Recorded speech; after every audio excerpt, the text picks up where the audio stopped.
그날 아침 저는 거의 잠을 자지 못한 채 눈을 떴습니다. 밤새 폴더폰을 들여다봤습니다. 짧은 메시지들이었지만 그 안에 담긴 감정은 너무 무거웠습니다. 오늘도 수고 많으셨습니다. 식사는 하셨나요? 그 말들이 계속 머릿속을 맴돌았습니다. 제가 한 번도 들어보지 못한 말들. 하지만 누군가에게는 매일 전해졌던 말들. 그게 견디기 힘들었습니다. 해가 떠오를 무렵 저는 결심했습니다. 직접 가보자. 이걸 모른 채로 넘길 수는 없었습니다. 아버지가 남긴 흔적을 끝까지 따라가 보기로 했습니다. 종이에 적혀있던 주소를 다시 확인했습니다. 손글씨로 적힌 짧은 주소, 아버지의 글씨였습니다. 그걸 한참 바라보다가 천천히 접어 주머니에 넣었습니다. 집을 나섰습니다. 문을 닫는 순간 이상하게 심장이 더 빨리 뛰기 시작했습니다. 이 길을 나서면 다시 돌아올 수 없는 것 같은 느낌이 들었습니다. 버스를 타고 지하철을 갈아타고 다시 걸었습니다. 평소라면 아무 생각 없이 지나쳤을 거리였지만 그날은 모든 풍경이 낯설게 느껴졌습니다. 목적지에 가까워질수록 발걸음이 점점 느려졌습니다. 가슴이 답답해졌습니다. 괜히 온 건 아닐까? 이걸 굳이 알아야 할까? 그런 생각이 계속 들었습니다. 하지만 이미 여기까지 와버렸습니다. 작은 골목이었습니다. 낡은 건물들, 조용한 거리, 사람도 거의 보이지 않았습니다. 주머니에서 종이를 꺼내 주소를 다시 확인했습니다. 맞았습니다.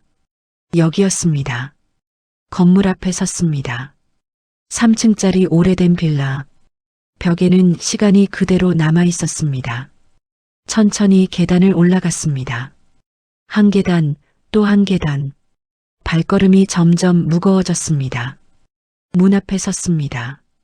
손을 들어 초인종을 누르려다가 멈췄습니다. 이 문을 열면 모든 게 달라질 것 같았습니다.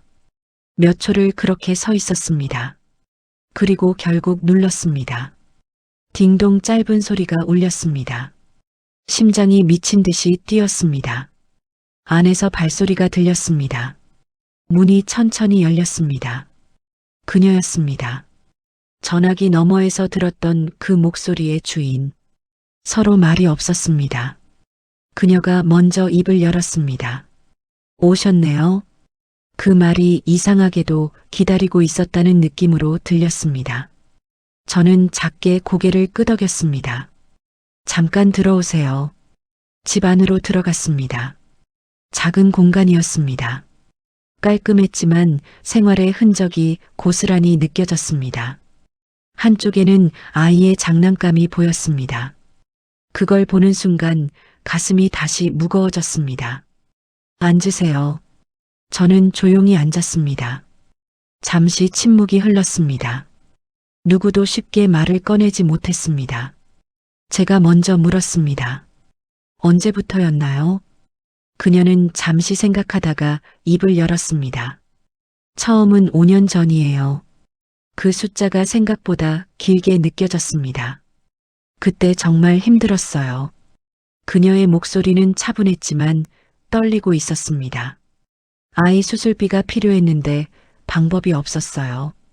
저는 아무 말도 하지 못했습니다. 그때 아버지를 만났어요. 그녀는 천천히 이야기를 이어갔습니다. 처음에는 그냥 한번 도와주신 거였어요. 그런데 그게 계속 이어졌어요. 매달 조금씩. 조건도 없었고 대신 갚으라는 말도 없었어요. 저는 숨을 깊게 들이쉬었습니다. 왜 그렇게까지 제가 그렇게 묻자 그녀는 잠시 눈을 내리깔았습니다. 그리고 말했습니다. 그분이 그러셨어요. 예전에 자기도 누군가한테 도움을 받은 적이 있다고. 그 말에 심장이 멈춘 것 같았습니다. 그래서 이건 빚이 아니라 이어가는 거라고. 그 순간 가슴이 무너졌습니다. 저는 아무 말도 할 수 없었습니다. 그녀는 계속 말했습니다. 항상 아들 얘기 많이 하셨어요. 저요? 네. 자랑은 아니고 그냥 걱정. 밥은 잘 먹는지 힘들진 않은지 그 말을 듣는 순간 눈앞이 흐려졌습니다. 저는 한 번도 느껴보지 못했던 감정을 그 자리에서 느끼고 있었습니다. 그녀는 잠시 망설이다가 조용히 말했습니다. 마지막에 그러셨어요. 이제 그만해야 할 것 같다고. 저는 고개를 들었습니다. 왜요? 몸이 안 좋다고 그 말이 머리를 세게 울렸습니다. 저는 아무것도 몰랐습니다. 단 한 번도. 그녀는 마지막으로 말했습니다. 그래도 끝까지 걱정하셨어요. 아들이 혹시 알게 되면 부담될까봐 그 말을 듣는 순간 더 이상 참을 수 없었습니다. 눈물이 멈추지 않았습니다. 그 자리에서 고개를 숙이고 한참을 울었습니다. 죄송해요. 그 말이 저도 모르게 나왔습니다. 누구에게 하는 말인지 모르면서도 그녀는 아무 말도 하지 않았습니다. 그저 조용히 앉아 있었습니다. 한참 후 저는 자리에서 일어났습니다. 더 이상 그 자리에 있을 수 없었습니다. 문 앞에서 마지막으로 돌아봤습니다.